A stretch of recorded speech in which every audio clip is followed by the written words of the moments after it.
This condo in downtown Toronto is home to not just renters and owners, but also a number of short-term renters staying here through the app Airbnb. Now, when the condo board originally tried to ban that service from this building, like many other GTA buildings have done because there are no city regulations around it, well, they got some pushback, and instead it turned out that they would do a unique partnership with Airbnb, the first of its kind in Canada. My opinion is we either were going to do something to wrap some control around it, or you do nothing and let it run rampant. We will know full well who's using the platform. We'll know everyone that's staying in the platform. Everyone that's staying there as a resident will be verified using government-issued ID. So if there ever is an issue that, God forbid, we have to call the police, we know who was there.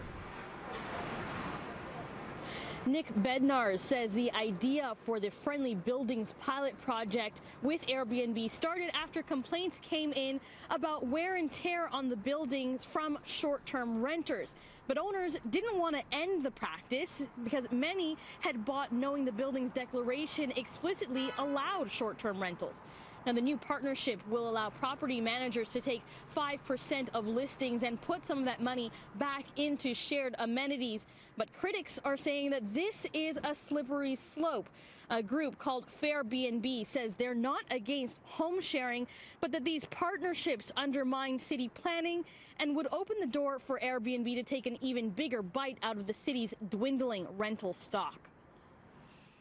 Condo boards should, be very careful of what they open themselves up to, because eventually these condominium towers will turn into hotels. To remove any rental stock from the housing market at this particular point in time, goes against all the planning efforts that the City of Toronto and the province have put in place to increase, residential housing stock in the City of Toronto.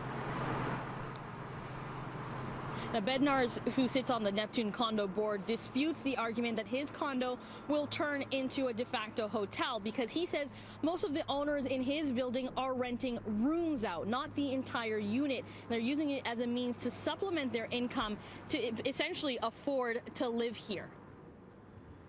Now, meanwhile, the city is currently working on their own regulations for Airbnb in Toronto. This could include licensing the company and banning people from listing units that they don't actually live in. Now, we did reach out to Mayor John Tory to get his reaction. He says that they'll have to consider these types of partnerships as they come up with regulation recommendations that will be put in front of City Council in December.